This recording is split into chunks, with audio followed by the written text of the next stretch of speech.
আমাদেরকে হেফাজত করে এই জান্নাতের বাগানে বসার সুযোগ করে দিয়েছেন। আমরা সে আল্লাহর উপর খুশি না বেজার? তাহলে জবান করে সমস্বরে সকলে বলবো রব্বানা লাকাল হামদ হামদান কাসীরান তাইয়িবান মুবারাকান ফীহি। আমরা প্রশংসা করলাম কার? আমরা দরুদ ও সালাম পেশ করছি মানবতার মহান শিক্ষক, যিনি নিজে বলেছেন ইন্নী, আমাদের নবী বলেছেন ইন্নী বুইসতু মুআল্লিমান, আল্লাহ আমাকে শিক্ষক করে দুনিয়াতে প্রেরণ করেছেন। আমাদের নবী শুধু নবী ছিলেন না, তিনি ছিলেন শিক্ষক। সুবহানাল্লাহ বলেন। লিউতাম্মিমা মাকারিমাল আখলাক, আমার শিক্ষালয়ে আমার আদর্শ যারা গ্রহণ করবে, নবীর চরিত্র নবীর আদর্শকে যারা গ্রহণ করবে, তারা চরিত্রের সার্টিফিকেটে গোল্ডেন এ প্লাস পাবে। তাহলে আমাদের নবী শুধু নবী না, তিনি হলেন মানবতার মহান শিক্ষক। আমরা সেই নবীর উম্মত, তার প্রতি আমরা দরুদ পড়ছি, সকলে বলি সাল্লাল্লাহু আলাইহি ওয়াসাল্লাম। এখন আসেন, রাত অনেক হয়ে গেছে, ভূমিকা লম্বা না করে সরাসরি সূরা আসর থেকে আমরা আলোচনা শুনবো। এরপরে নবীর একটা হাদিস তেলাওয়াত করেছি, এর উপরে আলোচনা হবে। আমি যে সূরাটুকু আপনাদের সামনে তেলাওয়াত করেছি নাম কি? আসর। জোরে বলেন, নাম কি? আসর নামে একটা নামাজ আছে, আছে না? নাই? পাঁচ ওয়াক্ত নামাজের ভিতরে আসরের নামাজকে বলা হয় সালাতুল উস্তা। আল্লাহর নবী বলেন, কোন আল্লাহর বান্দা আসরের নামাজকে নিজের জিম্মায় চেষ্টা করে যদি আদায় করতে পারে, বাকি চার ওয়াক্ত নামাজ আল্লাহর জিম্মায় তার জন্য আদায় করা সহজ হয়ে যায়। আমি কিন্তু আদায়ের কথা বলেছি, আমি কিন্তু বলি নাই কেউ যদি চেষ্টা করে আসরের নামাজ পড়তে পারে। আমি কি পড়ার কথা কইছি? হ্যাঁ, খুব খেয়াল করবেন। নামাজ পড়া আর নামাজ আদায় করা দুইটা এক না। আমাদের বাংলাদেশে নামাজ পড়া আছে কিন্তু নামাজ আদায় নেই। হয়তো বললেন হুজুর, আদায় আর পড়ার মধ্যে তফাৎ কি?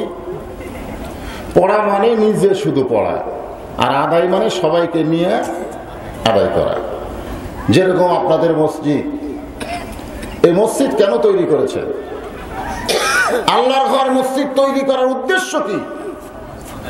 নবী হিজরত করে মদিনায় গিয়ে সর্বপ্রথম যে ঘরটা তৈরি করলেন সেটা হলো আল্লাহর ঘর, মসজিদে কোবা। জোরে কোন কথা ঠিক কি না?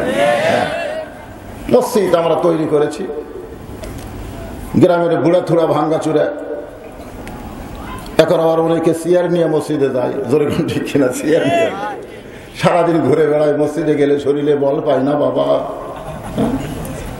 সারাদিন ব্যাগ নিয়ে ঘরে রাস্তায় চলাফেরা করে, আর মসজিদে গিয়ে চেয়ার খোঁজে। এইরকম দুর্বল কিছু মানুষ মসজিদে নামাজ পড়তে যায়। অনেক বাবা নামাজ পড়ে, দাদা নামাজ পড়ে, কিন্তু তার ছেলে নাতি মসজিদে যায় না। এটা হলো নামাজ পড়া। আর বাবা যখন ছেলেকে নিয়ে, দাদা যখন নাতিকে নিয়ে মসজিদে জামাতবদ্ধভাবে নামাজ আদায় করবে, এটা হলো নামাজ কায়েম করা, নামাজ আদায় করা। জোরে কোন কথা ঠিক কি? মসজিদ বানানো হয়েছে নামাজ আদায় করার জন্য। রাসূল বলেছেন 7 বছর থেকে তোমাদের সন্তানকে নামাজের তালিম দিবে, তালিম। আর 10 বছর থেকে তাদেরকে জোর করে নামাজ ধরাবে। আজকে আমরা অনেক বাবারা নামাজ পড়ি কিন্তু সন্তানেরা পড়ে না, ঠিক কিনা বলেন? হ্যাঁ। তাহলে 5 ওয়াক্ত নামাজের মধ্যে গুরুত্বপূর্ণ যে ওয়াক্ত, তার নাম কি? আসর। লাইলাতুল মিরাজে আল্লাহ যখন নবীকে 5 ওয়াক্ত নামাজ দিচ্ছেন, আমরা অনেকে শুনেছি 50 ওয়াক্ত। জোরে কোন ঠিক কিনা? কিন্তু আসলে কয় ওয়াক্ত? 5 ওয়াক্ত। 5-এর মধ্যেই 50 আছে। সুবহানাল্লাহ। 5-এর সঙ্গে একটা শূন্য দিলে কি হয়? হ্যাঁ। 5 ওয়াক্ত নামাজের মধ্যে যখন আসরের নামাজ নবীকে দিচ্ছেন, নবী যখন আসরের নামাজ আল্লাহর কাছ থেকে নিচ্ছেন, আল্লাহ দিচ্ছেন, নবী নিচ্ছেন। জোরে কোন সুবহানাল্লাহ। আল্লাহ বললেন, হাবিব আমি যে আসরের নামাজ আপনাকে দিলাম, এই নামাজ সম্পর্কে আপনি জানতে চান? আল্লাহর নবী বললেন, আমার আল্লাহ যদি জানাই তাহলে আমি জানতে চাই। এখান থেকে বোঝা গেল নবী জানে না, আমার আল্লাহ যদি না জানা। আজকে অনেকে বলে নবী গায়েব জানে, আপনারা বলে নবী গায়েব জানে? আমাদের বাংলাদেশে এই নবীকে নিয়ে অনেক কথা হয়। দেখবেন যারা আশিক রাসূল দাবি করে, যারা নবী নূরের তৈরি, নবী হাজের নাজের, নবী গায়েব জানে, এই কথা যারা বলে, তারা কিন্তু ফ্রান্সের ম্যাক্রো যখন নবীকে নিয়ে কটাক্ষ হলো, ওই দেশে নবীকে নিয়ে চিত্রাঙ্কন করা হলো, তখন ওই সকল আশিক রাসূল নামধারী কোনো প্রতিবাদ করলো না। ধরে কোন কথা ঠিক না?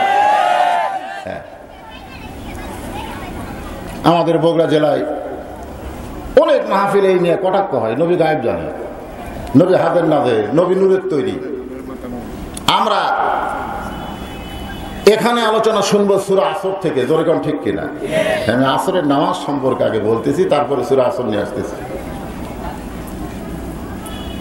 আল্লাহ বললেন, হাবিব, আপনার উপর যে কোরআন নাজিল করেছি, সেই কোরআনের ভিতরে সবচেয়ে বেশি যে নবীকে আলোচনা, সেই নবীর নাম হলো মুসা কালিমুল্লাহ। এই কোরআন শরীফ আপনারা পড়ছেন নাকি? পড়ছেন? আফসোস, আফসোস, আমার বাংলাদেশে অনেক মুসলমান নামধারী তারা কোরআন পড়ে না, কোরআন পড়ে না। অথচ কোরআনের প্রথম শব্দ হলো ইকরা। প্রথম শব্দ কি? ইকরা মানে কি? কোন পড়া? কোন পড়া? যে পড়া সম্পর্কে রাসূল বলেছেন, খায়রুকুম মান তাআল্লামাল কুরআন ওয়া আল্লামাহু। এই ব্যক্তি হলো পৃথিবীর সবচাইতে জ্ঞানী এবং সম্মানী, যে আল্লাহর কোরআন পড়েছে এবং অপরকে কোরআন পড়াইছে। সুবহানাল্লাহ। সে কোরআনের মাহফিল আইছি, আমাদের সকলের জন্য কোরআন শিক্ষা করার দরকার আছে না নাই? দরকার আছে না নাই? কোরআন শরীফের ভিতরে যে নবীকে আল্লাহ বেশি আলোচনা করছে, ওই নবীর নাম হলো মুসা কালিমুল্লাহ। মাঝে মধ্যে তুর পর্বতে যেতেন। আল্লাহ রাসূল বলেছেন, মুসা নবী তুর পর্বতে গেলে আল্লাহ যেমন খুশি হয়, আমার উম্মতেরা দৈনিক 5 বার মসজিদে গেলে আল্লাহ তার চাইতে বেশি খুশি হয়। মুসা নবীর কাছে তুর পর্বতের গুরুত্ব যেমন, আমাদের কাছে আল্লাহর মসজিদের গুরুত্ব তার চাইতে কম না, বরং অনেক বেশি। ঠিক কিনা? দৈনিক কয়বার? 5 বার। 5 বার মসজিদে যাবেন, 5 বার ওযু করবেন। আপনার করোনার জন্য আর কোনো ভয় করা লাগবে না। করোনার প্রথম কথাই হলো হাত ধো। জোরে কোন কি ধো? ওযুর প্রথম কি? এই কথা কন না কেন? ওযুর প্রথম কি? ওরা বলতেছে 20 সেকেন্ড হাত ধোয়া লাগবে, আর আমরা উযু করতে কমপক্ষে 2 মিনিট হাত ধুই। অনেক আছে, এরকম আছে না?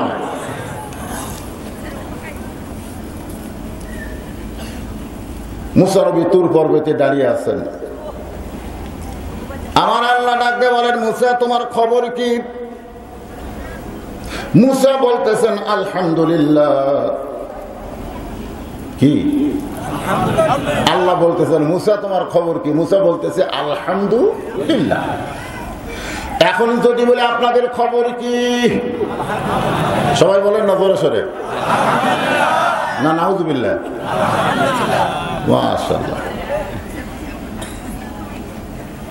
তো মুসা আবার খুব চালাক ছিলেন। জোরে কোন কি ছিলেন? আল্লাহকে বলতেছেন, আল্লাহ আপনি কেমন আছেন? এখন যদি আপনাদেরকে আমি প্রশ্ন করি, বর্তমানে আল্লাহ কেমন আছে, আপনাদের কি ধারণা? আরে আল্লাহরও তো ভালো মন্দ বোঝেন না কিছু। আল্লাহ অনেক সময় খুশি থাকে, অনেক সময় বেজার থাকে। বেজারটা হলো খারাপ, খুশিটা হলো ভালো। ঠিক কিনা বলে? আমাদের জন্য আল্লাহ বেজার থাকা ভালো না খুশি থাকা ভালো? বর্তমানে আল্লাহ কেমন আছেন? আমার এই ভাই কইতে খুশি হয়েছে, এই ভাই কইলে বেজার আছে। হ্যাঁ,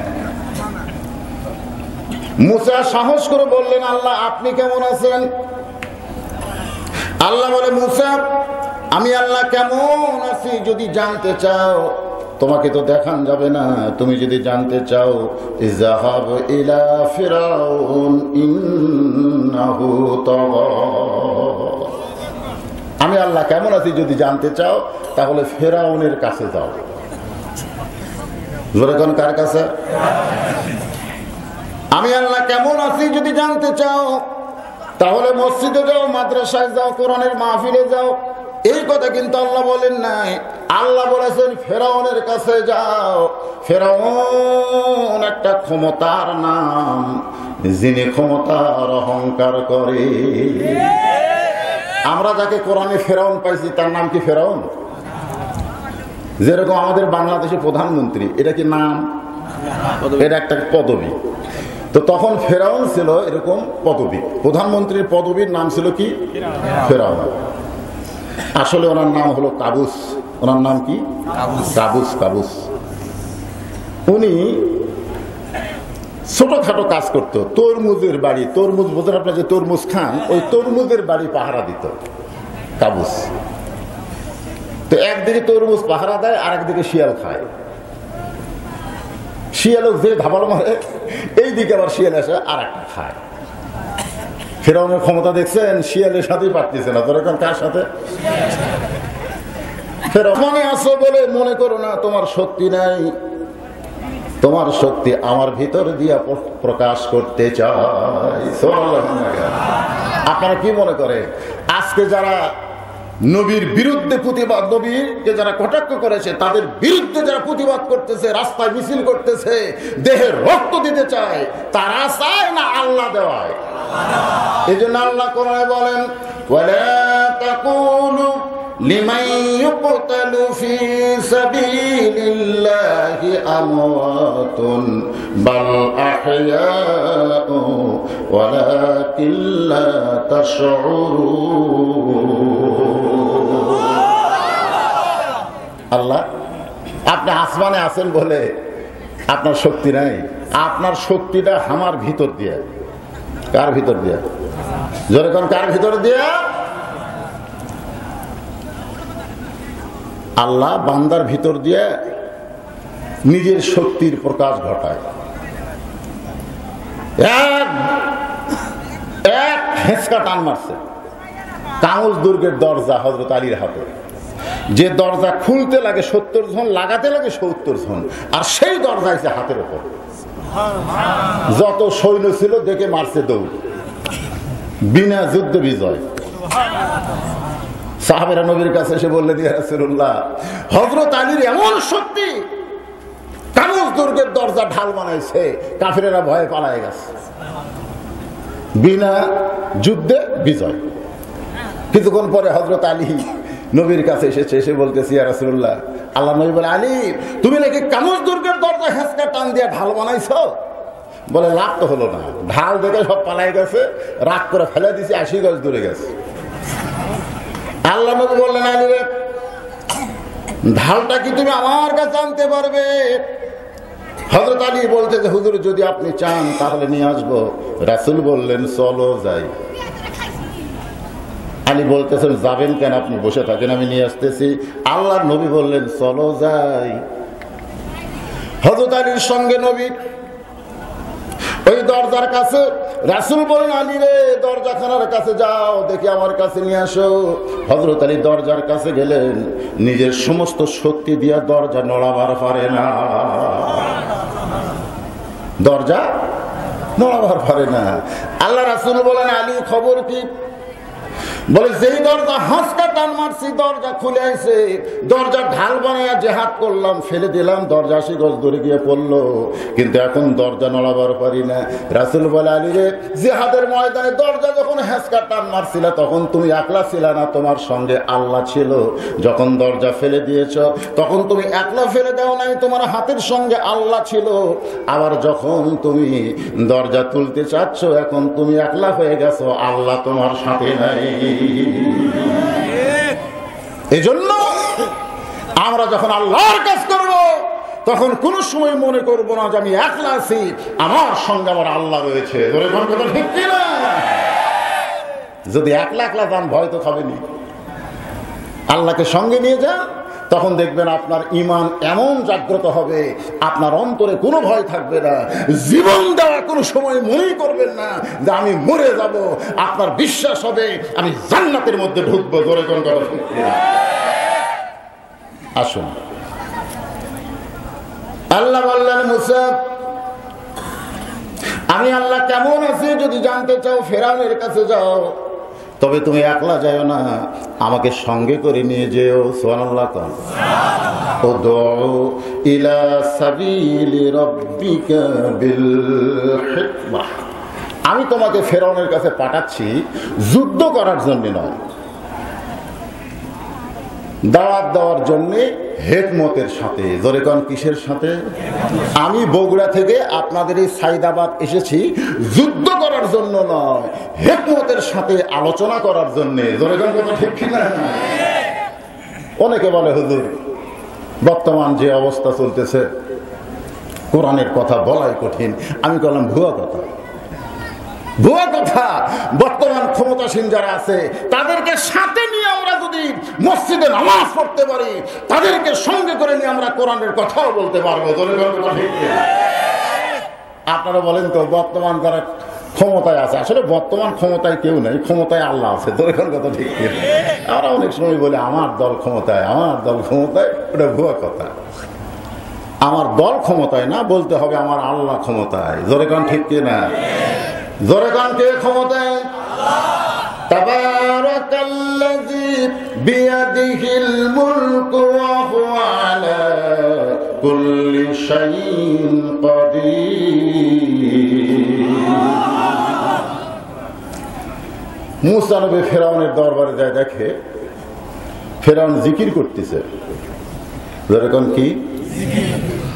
আমার দয়াল বাবার দরবারেতে কেউ ফিরে না খালি হাতে। এরকম জিকির হয় আপনাদের পাশে? এনায়তপুর দরবার শরীফ আছে না নাই? দরকার আছে না? এই এনায়তপুর যে একটা খলিফা ছিল সেটা আছে 1800 জোরেকান কুটি আছে। হ্যাঁ, এনার নাম হলো খাজা ইউনুস, আর ওনার ওই খলিফার নাম হলো হাসমতুল্লাহ। আমি ওখানে গেছি। হাই রে বাবা, জিকির রে! এখানে ফেরাউনের জিকির হতা, ওদের জিকির হতা একই জিকির। আমার দয়াল বাবার দরবারেতে কেউ ফিরে না খালি হাতে, এটা বলা তাওহীদ না শিরক? তাহলে কি বলতে হবে? আমার দয়ার আল্লাহর দরবারেতে কেউ ফিরে না। আচ্ছা, এটা বললে গুনাহ হবে? তাহলে আমার সঙ্গে বলেন, আমার দয়ার আল্লাহর দরবারেতে কেউ ফিরে না খালি হাতে। আল্লাহ আল্লাহ আল্লাহ আল্লাহ আল্লাহ, কত সুন্দর! আর যদি কয়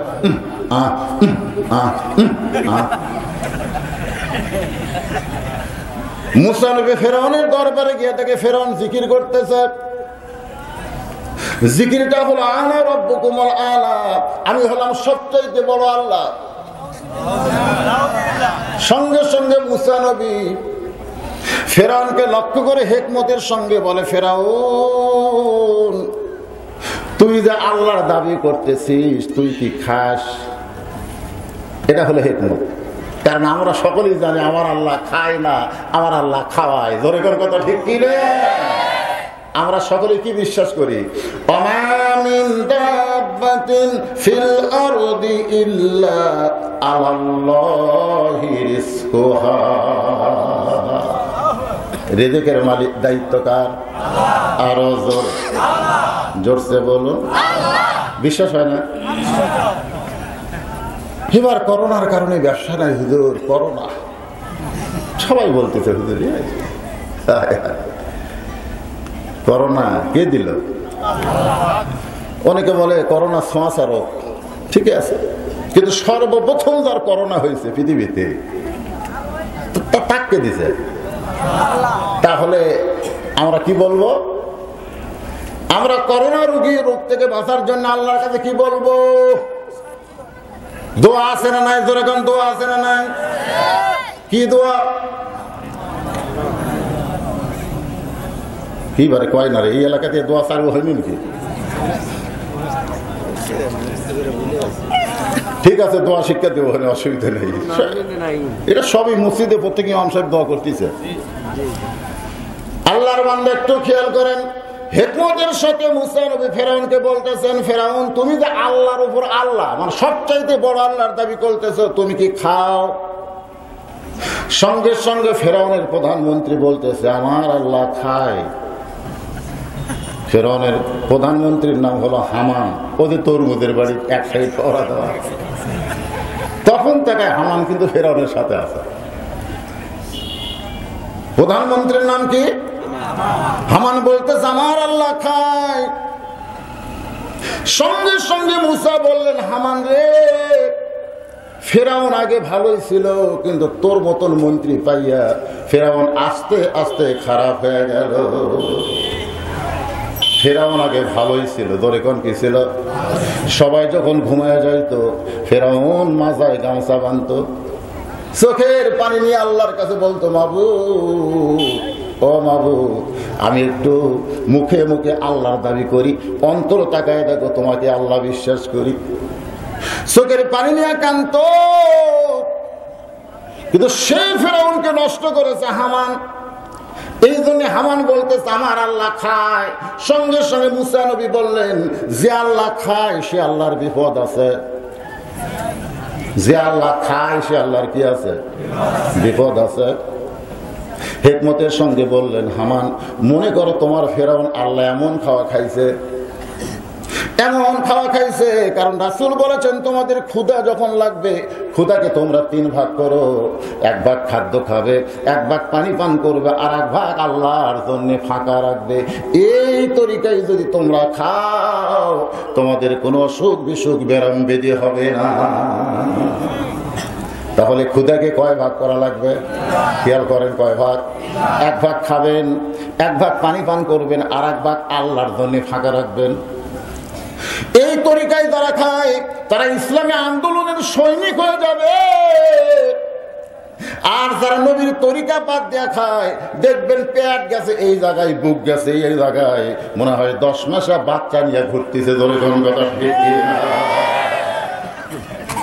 এখন খাওয়ার নিয়ম আছে না? ধরে কোন আছে না? হ্যাঁ, খাওয়ার তরিকা আছে ভাই, জানি। খাইতে খাইতে এমন খাওয়া খাইছে, মনে করেন 250 গ্রাম গোস্ত খাওয়া যাবে, 250 গ্রাম মানে 1 পোয়া, কিন্তু ফ্রি খাওয়া। এক অনুষ্ঠানে গেছে, দাওয়াত দিতে, ফ্রি খাওয়া, টাকা দিয়ে খাওয়া না। এমন খাওয়া খাইছে 500 গ্রাম। ভিতরে কল কবজা হজম করবে কত, ঢুকাছে কত? এখন চিন্তা করেন, কল কবজা গুলো বিকল হয়ে বলতেছে, আল্লাহ আমরা কি করি? আল্লাহ বলে হরতাল কর। তো কল কবজা গুলো হরতাল করছে, আর ভিতরের 500 গ্রাম খাদ্য আস্তে আস্তে পচে গেছে। ধরে কোন কি হয়েছে? পচে, হজম না করলে তো পচে যাবে। আর পচে যাওয়ার কারণে মুখ দিয়ে ধুমা ঢেকুস বাড়িতে। ধুমা ঢেকুস বোঝেন? এমন দুর্গন্ধ, মানে পচে গেছে। এখন ধুমা ঢেকুস ভালো করার জন্য টাইগার খাচ্ছে, টাইগার বোঝেন না, স্পিরিট খাচ্ছে, 7 আপ। কি হবে? ওই পচা জিনিস তো বার হওয়া লাগবে। এদের পায়খানায় ড্রেসিংটি শুরু হয়ে গেছে। মুসা বলে, হামান রে, মনে কর তোর আল্লাহর ড্রেসিংটি শুরু হয়েছে। ড্রেসিংটি বেশি খাওয়ার কারণে এখন পায়খানায় যায়, পায়খানা করে উঠতেছে, পেট কিনকিন করে। আবার যখন পায়খানা করে উঠতে চায়, আবার পেট কিনকিন করে। একই যাওয়াতে 4 বার পায়খানা করে। যখন ফেরাউন উঠবার চায়, সঙ্গে সঙ্গে মাথা ঘুরে পড়ে যায়। মুসা নবী বুঝাইতেছে হিকমতের সাথে, মাথা ঘুরে পড়ে গেছে। এখন ফেরাউন পায়খানার মধ্যে আল্লাহ হয়ে পড়ে গেছে। জোরে কোন কি হয়ে? কার আল্লাহ? হামানের আল্লাহ। জোরে কোন কার আল্লাহ? এই যে কিছুদিন আগে পূজা গেল, ওরা যায় কিন্তু এরকম নমস্কার করেনি, ফল ফুল মুখের আগে দেয়নি। আবার দশমীর দিন পানি দিয়ে যায়, লেপতে যাক নমস্কার করলো, তাকে আবার লেপতে লেপতে ভাঙতেছে। তা আমি এক হিন্দু করলাম, কে ভাই, যাক নমস্কার করলি তাকে আবার লেপতে খেয়ে, তো এটাই আমাকে ধর্ম, হুজুর, মাথা খারাপ। কিন্তু যাক পূজা দিল তাকে আবার লেপতে করে, লেপতে ডুবে ভাঙবে।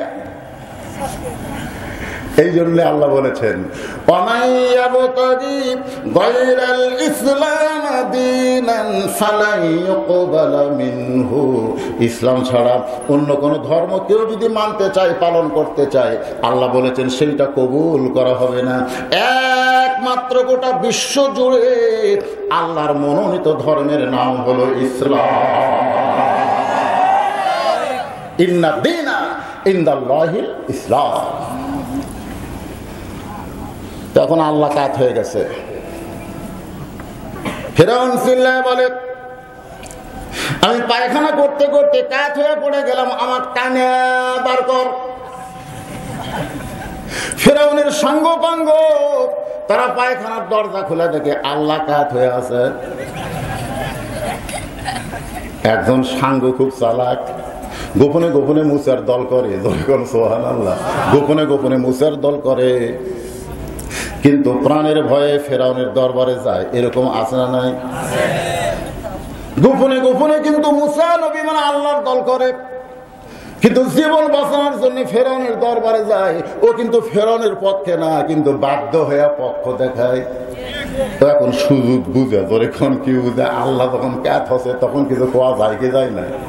সুযোগ বুঝে বলতে যে ক্ষমতার অহংকার করেন, একলা বার হবার পারেন না।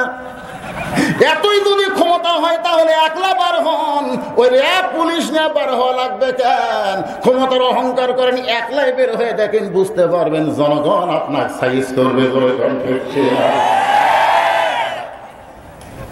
ফেরাউন বুঝবার পারছে মুসার আসল জায়গায় হাত মারছে। ফেরাউন বলতেছে ধর, যেই বলছে ধর। মুসা নবী বলতেছে আল্লাহ ফেরাউন আমাকে ধরবার চায়। আল্লাহ বলতেছে মুসা এখন ধরা দিও না, এখন তুমি একটু দৌড়াও। বর্তমানে আল্লাহর দলকে ফেরাউনের দলেরা ধরতে চায়। আমি আপনাদের বলবো এখন ধরা দেওয়া যাবে না। অল্প কয়েক বছরের মধ্যে আমাদের জন্য আল্লাহ আসল নেতা ইমাম মেহেদীকে পাঠিয়ে দিবে।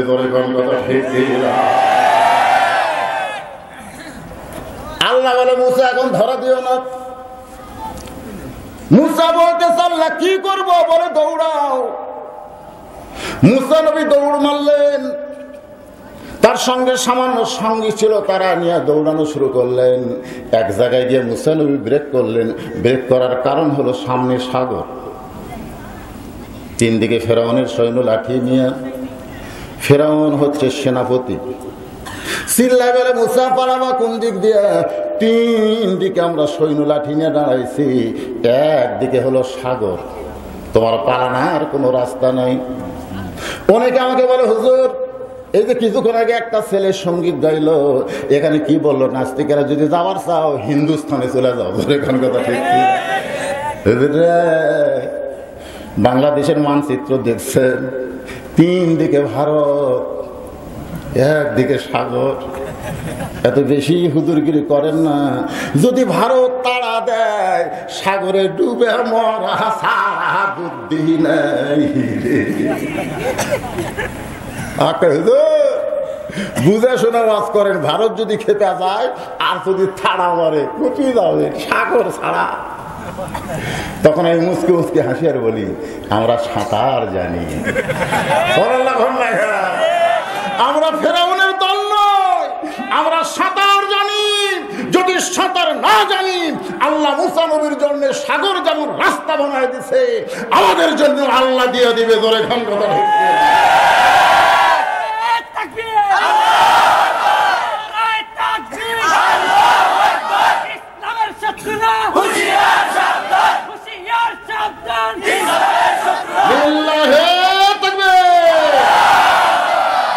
আল্লাহর বান্দার একটু মনোযোগ দেন। তিন দিকে মুসা নবীর সৈন্য, ফেরাউন সৈন্য নিয়ে, একদিকে হলো সাগর। এবার ফেরাউন বলতেছে পলাবি কোন দিক দিয়ে?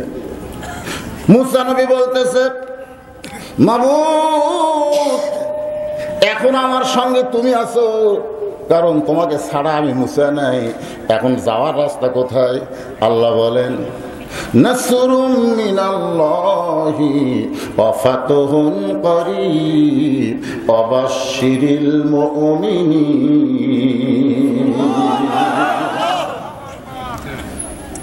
মুসা নবীর জন্য আল্লাহ রাস্তা করে দিলেন। ওই সাগরের তলদেশে রাস্তা পাইয়া মুসা নবী তার সঙ্গীদের বললেন, রে সঙ্গীরা, যে আল্লাহ আমাদের জন্য সাগরকে রাস্তা করে দিল সে আল্লাহর শুকরিয়া তান। আমরা একটু আল্লাহকে সেজদা দিবার চাই। এক নিয়তে 4 রাকাত নামাজ পড়ে মুসা নবী যখন সালাম ফিরাই, আল্লাহ ডাকতে বলে, হাবিবুল্লাহ, ওই সাগরের তলদেশে 4 রাকাত নামাজ মুসা নবী যখন আদায় করলো, ওই নামাজটা আমি আল্লাহর এত ভালো লাগছে, ওই 4 রাকাত নামাজ আমি যত্ন করে রাইখা দিয়েছি।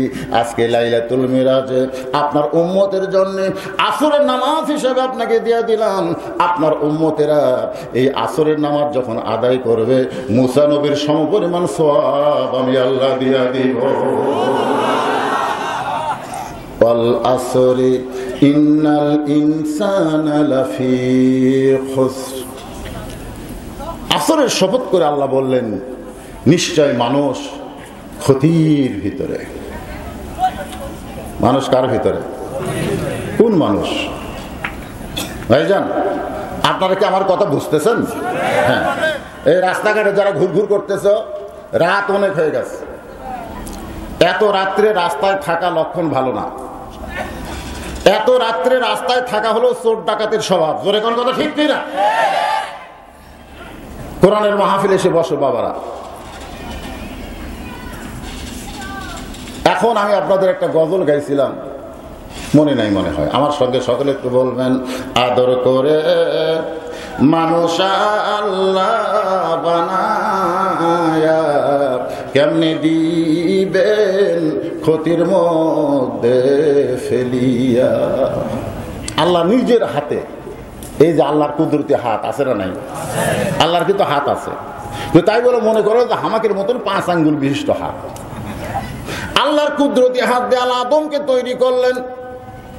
তৈরি করে আল্লাহ ঘোষণা করলেন, লাকাদ খালাকনাল ইনসানা ফি আহসানি তাকওয়িম।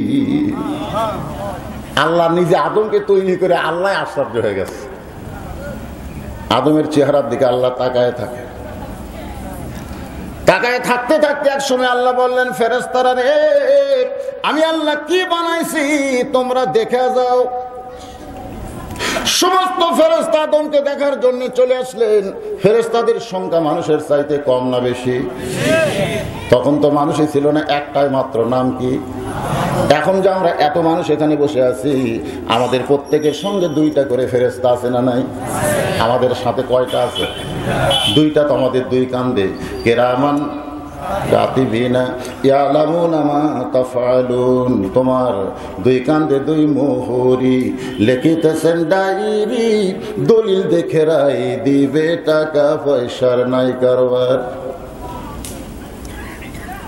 বাজান একটু মনোযোগ দিয়ে শুনবেন। আমাদের 2 কান্দে 2টা ফেরেশতা আছে। এই 2 ফেরেশতা হিসাব করলে দেখা যায় এখানে যতগুলো মানুষ আছে তার চাইতে ডবল ফেরেশতা আছে না নাই? কোটি কোটি ফেরেশতারা আদমকে দেখবেন, কিন্তু ফেরেশতারাই ভিড়াভিড়ি শুরু করলো। আমাদের বাংলাদেশে একটা বক্তা ছিল, বর্তমানে মালয়েশিয়ায় আছে, নাম কি? মিজানুর রহমান। পীরগঞ্জে একটা দিনের মাহফিল কমিটি জায়গা করছে 2 লাখ মানুষ ধরবে। কয় লাখ? 2 লাখ, কিন্তু মানুষ গেছে 10 লাখ। মানে যেখানে মাহফিলের টেস্ট করছে সেখান থেকে 4-5 কিলো পর্যন্ত খালি গাড়ি আর গাড়ি, ঢোকার জায়গা নেই। কয়েকশো পুলিশ যাও হিমশিম, ধরো রে, মারো রে, দেখো রে, মানে লক্ষ লক্ষ মানুষ খালি দেখতে গেছে। তখন কি করছে? কিন্তু জায়গা কয় লাখে? সব ফিরে আসতেছে আর করছে, আশা করে গেছিলাম হুজুর, দেখা হলো না। আপনারা বলেন তো, মিজানুর রহমান আজহারীকে দেখার জন্য যত মানুষ গেছিল রংপুরে, তার চাইতে বেশি মানুষ হজ করবার যায় কি যায় না? কিন্তু আজ পর্যন্ত কোন হাজি বলল না এত মানুষের ভিড়, কাবা ঘর দেখতে পারলাম না। এত মানুষের ভিড়, আল্লাহর কাবা দেখতে পাইলাম না, একথা কোনো হাজি কইল না। তাহলে মিজানুর রহমান আজহারীকে দেখবার যা দেখা পায় না, তার সাথে কয়েক গুণ বেশি মানুষ মক্কায় গিয়ে আল্লাহর কাবা ঘর দেখে কলিজা ঠান্ডা করে। জোরে কোন ঠিক কিনা? কারণ কি? দেখার একটা সাইজ আছে। জোরে কোন আছে না? জোরে কোন আছে? সমস্ত ফেরেশতারা যখন পাড়াপাড়ি করতেছেন, আল্লাহ বললেন, ফেরেশতারা এইভাবে সুন্দর আদমকে তোমরা দেখতে পাবে না। আদমকে যদি দেখতে চাও তাহলে তোমরা তাওয়াফ শুরু করে দাও। যখন দুনিয়ার কোনো কাবা ছিল না, তখন ফেরেশতাদের কাবা হলো আমাদের বাবা। এটা হচ্ছে বাবা, ওই কল্লা বাবা। বক্তা আছে, নাম হলো তাহিরি বক্তা। পরিকন কি বক্তা? এই হুজুরের বাবার শেষ নেই, যাকে তাকে বাবা বানায় না, জারত হওয়ার লক্ষণ হবে।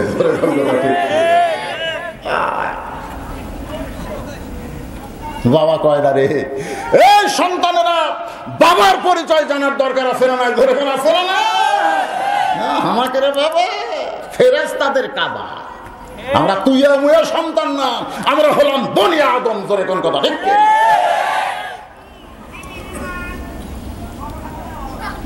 দেখছেন এত রাত্রে আপনারা কি বোঝেন না? এই মাহফিল কমিটির লোকজন ছেলে পেলে নাই, আশেপাশে খেয়াল করো। এই ছোট ছোট বাচ্চারা অন্ধকারী ঘরে। হ্যাঁ, এই বাচ্চাদেরকে সাইজ করা লাগবে। এখন সাইজ না করলে বড় হলে আর করা যাবে না। ধরে কোন কথা ঠিক কিনা? সাইজ করার একটা সময় নেই। হ্যাঁ, এই জন্য রাসূল বলেছে 7 বছর থেকে নামাজের তালিম দাও, 10 বছর থেকে জোর করে ধরাও। আমরা তখন খেয়াল করিনি, খেয়াল করছি 22 বছর বয়সে। তখন ছেলে বাবা কি কয়, আপনি পড়েন, আমার যখন সময় হবে তখন আমি পড়ব। চোখ গরম করে। তো ছোট ছোট বাচ্চারা আশেপাশে ঘুরঘুর করে। এদের এখন থেকে হয় কোরআনের মাহফিলে বসান লাগবে, না হয় ওদেরকে ঘুম পাড়াতে হবে। অত্যন্ত গুরুত্বপূর্ণ কথা। সমস্ত ফেরেশতারা তাওয়াফ করতেছে। জোরে কোন কি করতেছে? আমরা যেমন কাবা ঘর তাওয়াফ করি ঘুরে ঘুরে, ফেরেশতারা তাওয়াফ করতেছে, আদমের চেহারা ঘুরে ঘুরে দেখতেছে। যখন ফেরেশতাদের 7 পাক, জোরে কোন কয় পাক? এমন সময় আল্লাহ বললেন, উসজুদু লিআদামা। শুধু তাওয়াফ করলে হবে না, আদমকে সিজদা করো। আদমকে সিজদা করো। সমস্ত ফেরেশতারা চমকা উঠলেন, কিন্তু বলার ভাষা নাই। কারণ ফেরেশতারা বলে না, একবার বলে ধরা কাছে। সেটা হলো যখন আদমকে তৈরি করবার চাইছিল, তখন আল্লাহ কিন্তু ফেরেশতাদের বলেছিলেন, ওয়াইয ক্বালা রাব্বুকা লিল মালাইকাতি ইন্নী জাইলুন ফিল আরদি খলিফা। ফেরেশতারা বলেছিল দরকার নাই। তখন আল্লাহ বলেছেন, ইন্নী আ'লামু মা লা তা'লামুন। আমি আল্লাহ যা জানি তোমরা তা জানো না। সেদিন থেকে ফেরেশতার জবান বন্ধ হয়ে গেছে। সুবহানাল্লাহ। কিন্তু ফেরেশতাদের মধ্যে একজন ছিল, নাম হলো ইবলিস। ধরে কার নাম কি? আসল নাম ছিল আযাজিল। সে মাথা তুলে বলতেছে, আল্লাহ এটা কেমন কথা বলেন? আপনি ছাড়া অন্য কাউকে আমরা সিজদা করতে পারি না, আদমকে সিজদা করব না। আল্লাহ খুশি না বেজার? আল্লাহ বললেন, মারদুদ, শয়তান দূর হয়ে যা। আযাজিল ইবলিস হওয়ার পরে বললেন, আল্লাহ 40 লক্ষ বছর আপনাকে সিজদা করলাম, মাত্র একটা সিজদা আদমকে করবার চাইনি, তাই আপনি দূর করে দেন। এখন আপনার কাছে আমার প্রশ্ন হলো, আপনি বড় না আদম বড়? আল্লাহ বলে, ইবলিস তোর কি মনে হয়?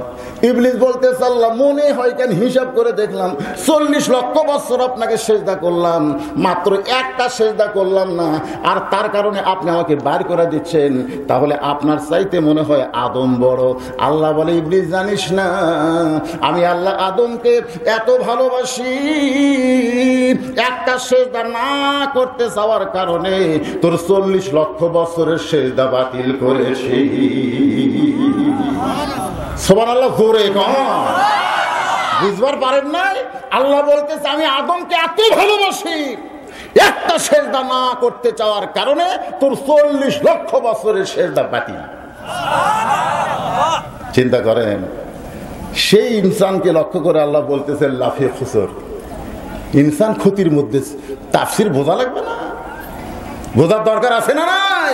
কেন আল্লাহ ক্ষতির কথা বলতেছে? আদম সন্তান, আজকে আমাদের জানতে হবে আমাদের কিসে ক্ষতি কিসে লাভ, এটা আমরা এখন বুঝি না। আল্লাহ জিবরাইলকে বললেন, জিবরাইল তুমি ইমাম হও আর সমস্ত ফেরেশতা মুসল্লি হও। আদম হলো কাবা। আদমকে আল্লাহর সামনে দাঁড়ায় জিবরাইলকে বললেন, তুমি আদমকে সিজদা করো ইমাম হইয়া, তোমার পিছনে সব ফেরেশতা মুসল্লি।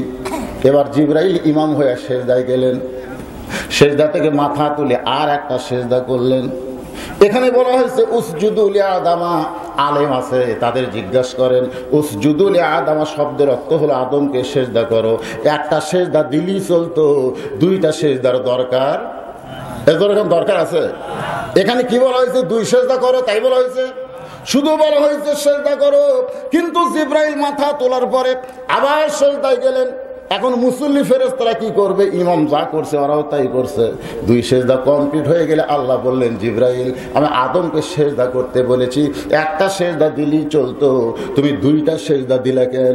জিবরাইল বলে, মাবুদ একটা সিজদাই দিলেই চলতো, আমি দুইটা সিজদা কেন দিলাম এটা কেউ না জানলেও আল্লাহ জানে।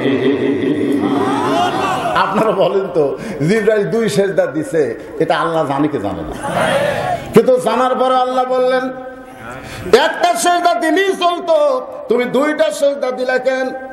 জিবরাইল চুপ করে আছে। এমন সময় আল্লাহ ফেরেশতাদের বললেন, তোরা দুই সিজদা দিলি কেন? একটা সিজদা দিলেই চলতো, দুইটা সিজদা দিলি কেন? ফেরেশতা বলে, আল্লাহ ইমাম যা করছে আমরাও তাই, এখানে আমাকে কোনো দোষ নাই। আল্লাহ বলে, মুসল্লি যদি হও ইমাম ভুল করলে লোকমা দেওয়া লাগবে, নসেদ নামাজ হবে না। মুসল্লি যদি হও ইমাম ভুল করলে লোকমা দেওয়ার দরকার আছে না নাই? যেরকম আছে না নাই? এখানে ইমাম মানে মসজিদের ইমাম শুধু নয়, এখানে ইমাম মানে চেয়ারম্যান, ইমাম মানে মেম্বার, ইমাম মানে এমপি, ইমাম মানে মন্ত্রী, ইমাম মানে প্রধানমন্ত্রী। আজকে মসজিদের ইমাম যদি 4 রাকাত নামাজের 3 রাকাতে বসে, সমস্ত মুসল্লি আল্লাহু আকবার লোকমা দিয়ে ইমামকে খাড়া করে দেয়, কিন্তু সমাজের নেতারা অহরহ ভুল করতেছে।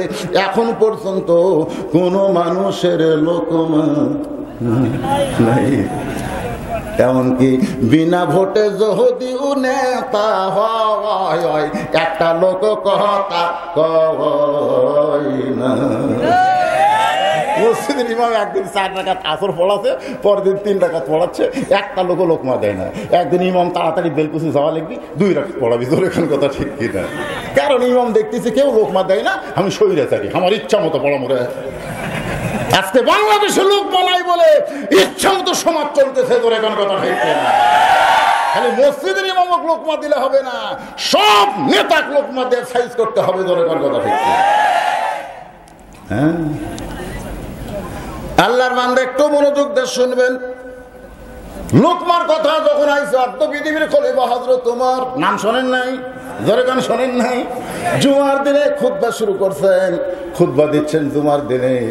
এমন সময় খুতবা মানে কি, আরবিতে আমরা খুতবা দিই, ওটা খুতবা কই, কিন্তু মক্কা মদিনায় সবই তো আরবি, ওটা কি বাংলা অর্ধেক নাকি? আমাদের বাংলাদেশি ইমামেরা কি করবে, আগে বাংলা ভাষায় ওয়াজ করবে, পরে আরবি লেখা একটা খুতবা হাতত দিয়ে দেয়, তখন প্রত্যেকটা মুসলিম মানে আরবি বোঝে না, তো টোপা ছড়া বুদ্ধি নেই। আপনারা বলেন তো, আরবিতে যে খুতবা ইমাম দিচ্ছে এটা শোনা মোস্তাহাব না ওয়াজিব? তো ওয়াজিব কেউ যদি টোপে ঘুম পাড়ে তার কি হয়? বাংলাদেশ তো বোঝে না, আর খুতবা তো বুঝতেছেন। আমরা মনে করি যে আরবিতে এটাই খুতবা। হযরত ওমর যখন বক্তব্য শুরু করেছেন, এমন সময় এক মুসল্লি মাঝখান থেকে দাঁড়িয়ে বলে, আমিরুল মুমিনিন, আপনার খুতবা আমরা শুনবো না, আপনার খুতবা আমরা শুনবো না। অর্ধ পৃথিবীর খলিফা, রাস্তা দিয়ে গেলে শয়তান 40 দিন যায় না। সে যখন খুতবা দিচ্ছে, এমন সময় এক মুসল্লি বলে, হুজুর আপনার খুতবা আমরা শুনবো না। ওমর ফারুক চোখের পানি বের করে বললেন, আমার খুতবা শুনবা না কেন? বলে, খুতবা শোনার আগে আপনার কাছে আমার লোকমা হলো, আমাদেরকে আপনি ছোট ছোট পাঞ্জাবি বাইতুল মাল থেকে দিলেন, আর আপনি লম্বা জুব্বা পরে খুতবা দিচ্ছেন। আমিরুল মুমিনিন, যতক্ষণ আপনার লম্বা জুব্বার কাহিনী না বলবেন, আমাদেরকে খাটো দিয়ে আপনি লম্বা পড়লেন, লম্বাটার কথা যতক্ষণ না বলবেন ততক্ষণ আপনার খুতবা শুনবো না। শুধু মসজিদের ইমাম না, অর্ধ পৃথিবীর খলিফা। সুবহানাল্লাহ। ওমর ফারুকের চোখ দিয়ে দর দর করে পানি পড়তেছে। এমন সময় হযরত ওমরের ছেলে আব্দুল্লাহ ইবনে ওমর,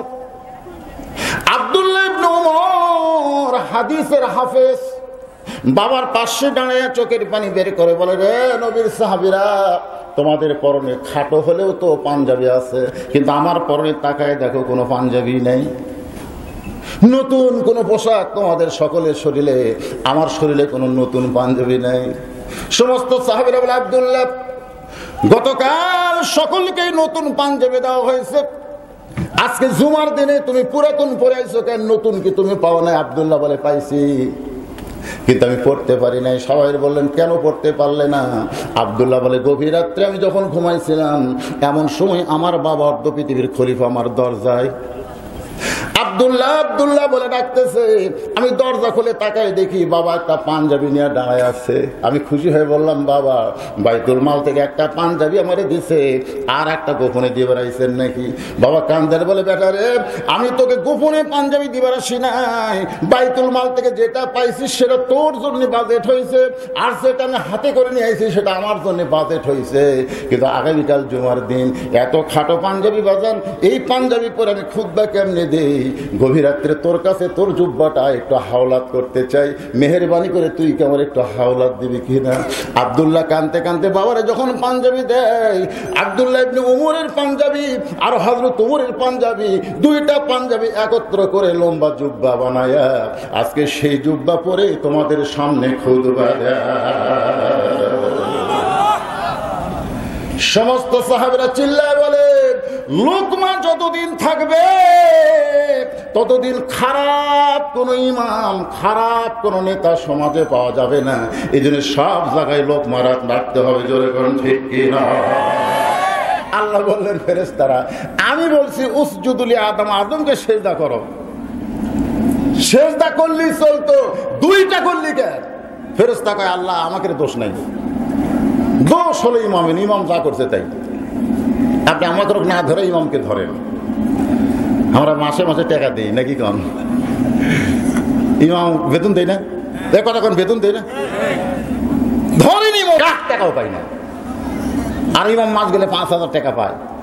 সব দায়িত্ব ইমামক দিছে হুজুর। আল্লাহ বলে, জিবরাইল একটা সেজদা দিলেই চলতো, দুইটা কেন দিলা? জিবরাইল বলতেছে, আল্লাহ জানার পরেও যখন জানতে চান তাহলে শোনেন, প্রথম সেজদা দিয়েছে আপনার হুকুমে। সুবহানাল্লাহ। প্রথম সেজদা দিয়েছে আপনার হুকুমে, কারণ আদমকে সেজদা দেওয়ার মতন মন আমার ছিল, কিন্তু আপনার হুকুম পালন করার জন্য আমি সেজদা দিয়েছি। প্রথম সেজদা দিয়েছি আপনার হুকুমে, কিন্তু সেজদার ভিতরে গিয়ে দেখতে পাই যাকে সেজদা করতেছি তার ভিতরে আমার আল্লাহ দেখা যায়। লিল্লাহি